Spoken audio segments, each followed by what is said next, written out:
Will we ever find Atlantis? Did the Vril Society actually exist? Can a Franz Baden boy and a Golden Dawn girl really find love?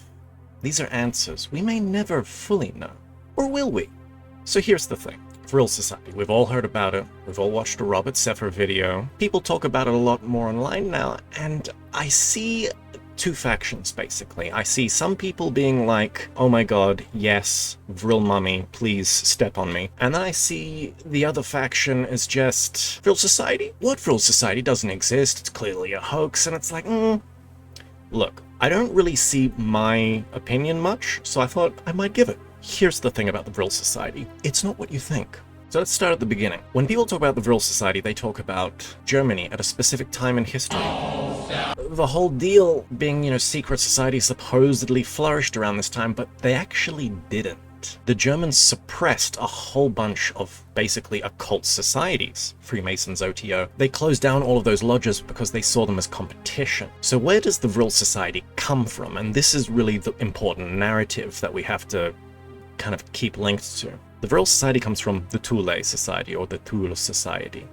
Now, what's important about this? So it started by this guy, Sebetendorf. Big chunky boy. He's maybe a spy, maybe he's an alchemist, Sufi, Kabbalist. He went to the East, found some knowledge, came back to Germany, got involved in the Volk kind of movements, and then he founded the Thule Society. And the thing is, whenever people talk about Vril Society, they always say, oh, it came out of the Thule.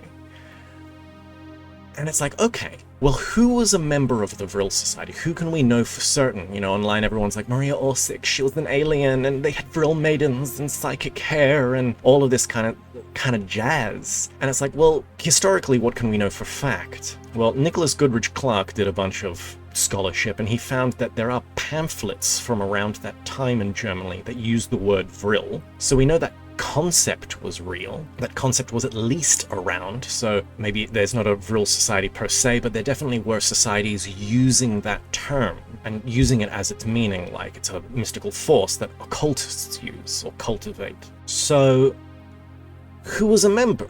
Who can we know for certain? Well, we can't know for certain, but you can assume that if the Vril Society and the Thule Society were connected, the founder of the Thule Society was probably a member of the Vril Society. So all psychic alien Vril maidens aside, Sebetendorf, the Sufi alchemist spy, was very much probably a member of the Vril. And this is where it gets interesting, because if you look on Wikipedia, what does it say about Sebetendorf? It says, oh, he died in 1945, or maybe he unalived himself, or...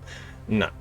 If you look up, Google Translate is king here, if you look up like German sources or even Turkish sources that talk about Sebetendorf, there are sightings of the guy all through 1950s, all the way up to like late 1960s. So he clearly survived the war. And here's the thing, what was Operation Paperclip about? Does everyone remember? Everyone with conspiracy people with conspiracy hats on should know this, because they're the people who go hardcore into, the Vril maidens and Aldebaran, and it's like, dog, come on. If you know about Project Paperclip, you know that they got a bunch of German scientists and brought them to America or brought them to other places. But it wasn't just, engineers, it was also psychologists, a bunch of different people. And not just that, a bunch of German assets were also kind of fused with American intelligence. Like literally the Eastern European German spy network was like left as is and just connected to the CIA. Why? So they can spy on the Russians. So hold on a second. The founder of the Thule Society, and if the Vril Society existed, he would have been a member, probably a high-ranking member, let's face it, of the Vril Society. Sebetendorf was a spy who died, but not really at the end of the Second World War. He most likely lived and continued to live. If he continued to live, what would have happened to him? Well, he would have been absorbed, by Odessa and into the CIA. So the Vril Society, you can see where I'm going here. It's not really, maybe it is esoteric. Sure, spy agencies all over the world have weird connections with the occult, but it's more likely an intelligence group that was probably all men, and more than likely they actually survived the war, and they got absorbed into the CIA and MI6, and you know what?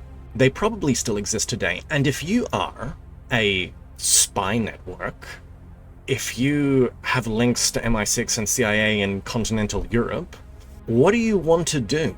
Well, you want to stay hidden. Well, what if that's not really possible? Well, if it's not really possible, you want to obscure your origins as much as possible. So all of this stuff online with Maria Orsic, and I'm sorry, Cepha Bros, I'm sorry, but it's just not true. A lot of what's online about the Vril Society, about Vril maidens, it's likely that it's all a psyop. A lot of it is. That's not to say the Vril Society isn't real. It's just that aliens from Aldebaran or psychic mummy doms from an underground super race have nothing to do with the real-world Vril Society. More likely than not, it is an intelligence agency with occult roots that has existed till today and obscures its origins by psyoping people straight to Aldebaran. So I'm sorry to break it to you guys. I just thought I'd put that out there. If you are hoping that disclosure coming out about aliens was going to reveal that they're all like sexy Swedish supermodels with psychic powers and they're just going to change society for the better, and I'm sorry, but that's probably not going to happen, guys. Prob's not going to happen. No one's coming to save you. You have to save yourself, which is why we need to all do the occult work. If you want to learn more about that, subscribe to my channel and become a member. More videos in the future. Bye.